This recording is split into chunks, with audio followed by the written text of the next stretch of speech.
You can find a link to Hemisphere on our Facebook page, Fanatical L's Facebook page.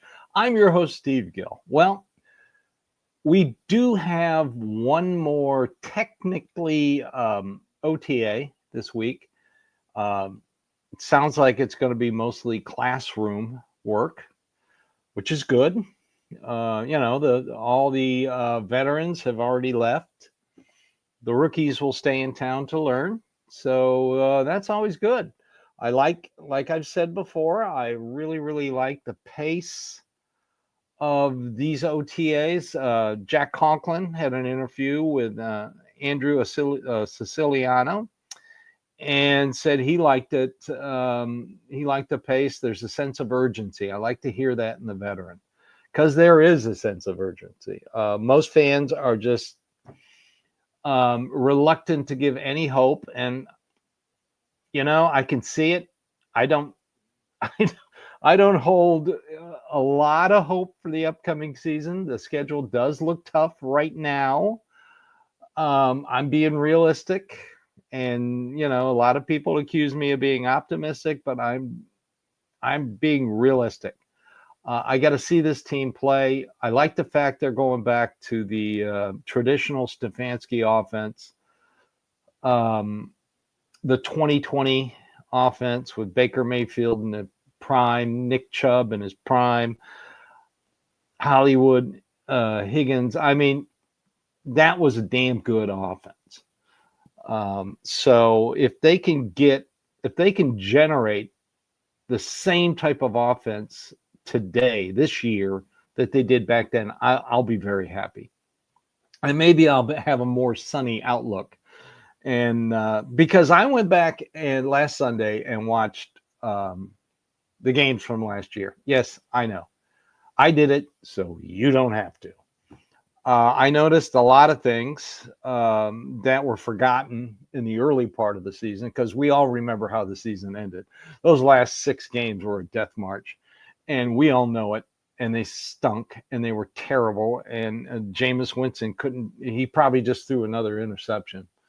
But the first part of the season,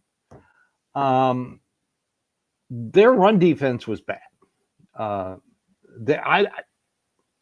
In the early parts of games, I know a lot of people will come back and say, well, they were out of it, and the defense got tired, and the other team was running the ball. That's true in the late of the season. You could tell the players were zoned out.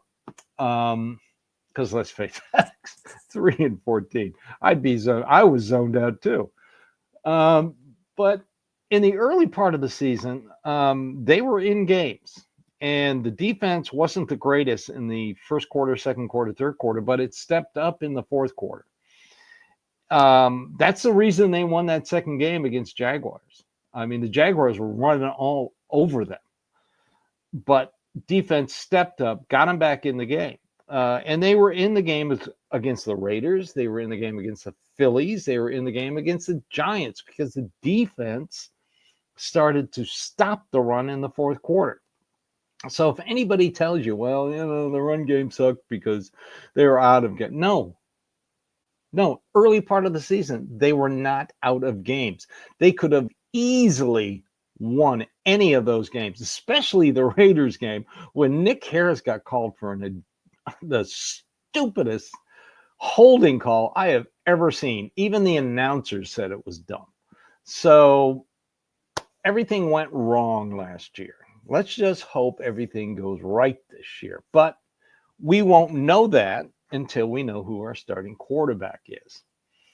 I'd like to give a different perspective. I know a lot of fans are upset that Shedeur Sanders isn't taking number 1 snaps.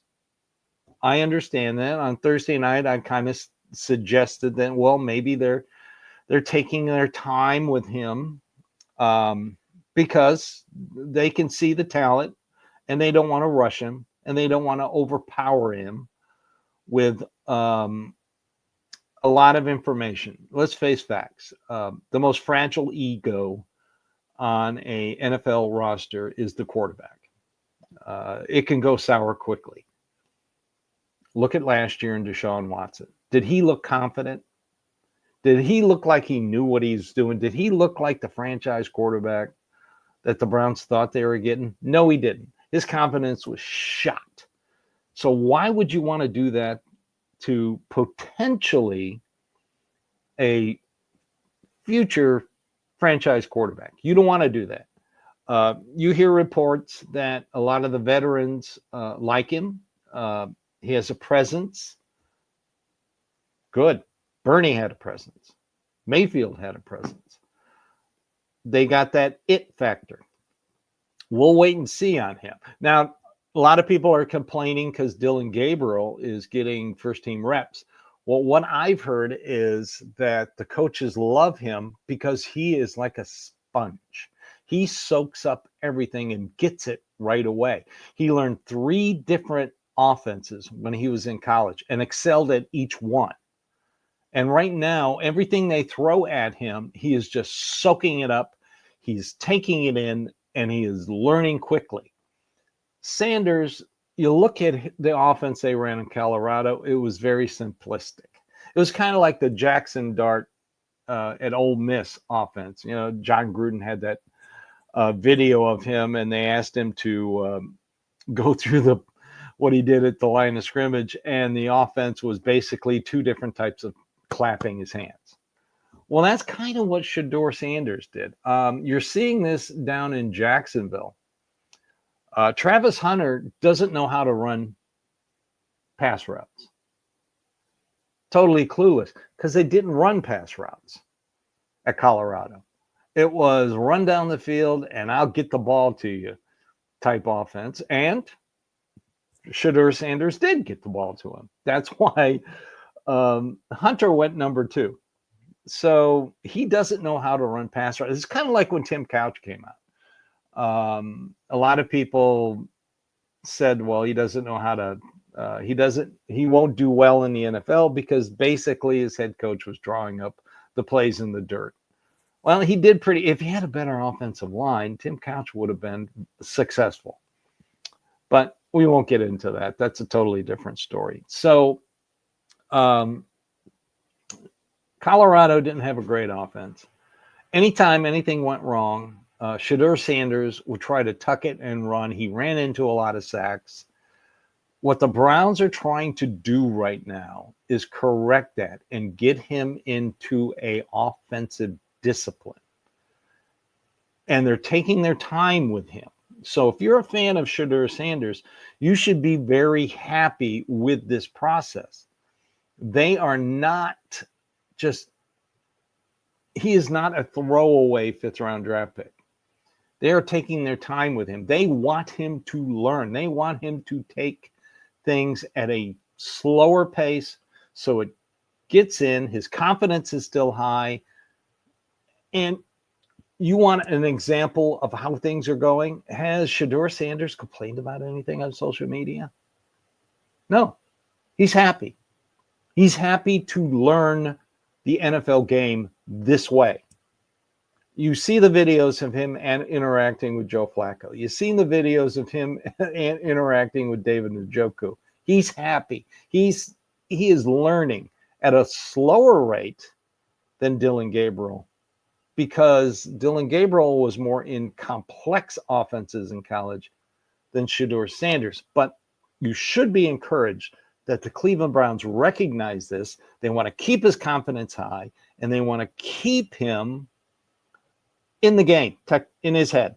So that's a good news for all you Shedeur Sanders fans. Let's take a quick break, and we'll come back and talk about some other stuff. All right, so golfer Jason Day. I mean, it is such a slow news day that the biggest thing people are talking about is Jason Day, golfer. He's well-known Cleveland Browns fan.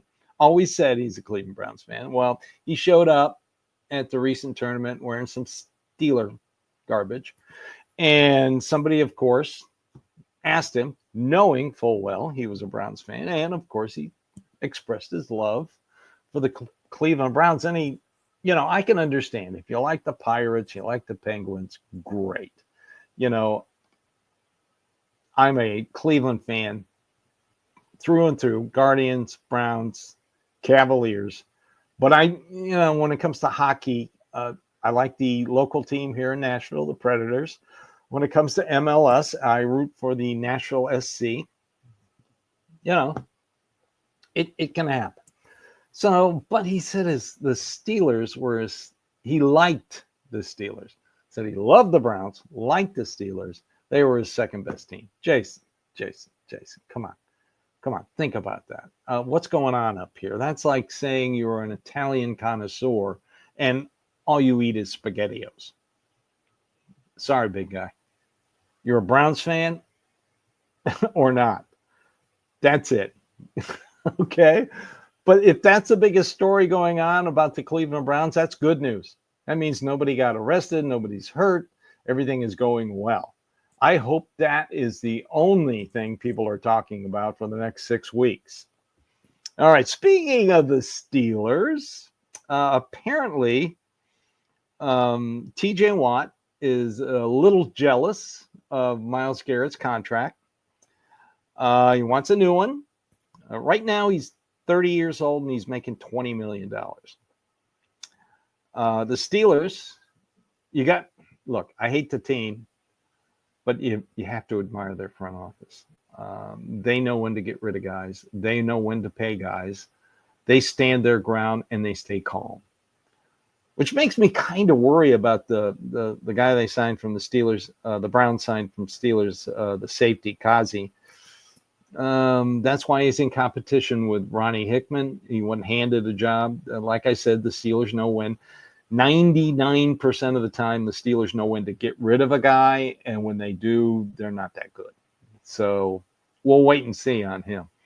But TJ Watt, apparently he wants to earn more money than Myles Garrett, even though he rushes right tackles, not left tackles. And he plays linebacker, not defensive end, and he's very jealous of Myles Garrett. Well, I'm sure that this won't be a distraction for the Steelers. I have a feeling Aaron Rodgers will be the biggest distraction for the Steelers. I just can't see him and Mike Tomlin coexisting. Here you got Aaron Rodgers, he eats tree bark and he talks to imaginary people and he sits in a room naked for X amount of hours. And then you got Mike Tomlin, old school football coach who demands from his players that they give the best, except on Thursday nights when he's like 1-9 or 1-8.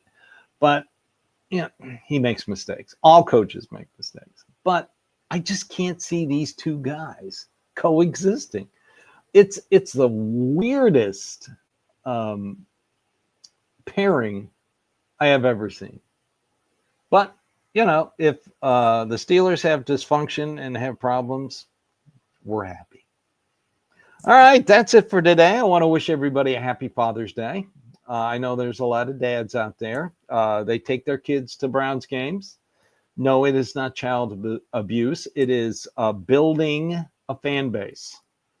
I've always said when I was president of the Middle Tennessee Browns backers, we'd always have a kids raffle before we did the halftime raffle for prizes. And no, we did not raffle off kids.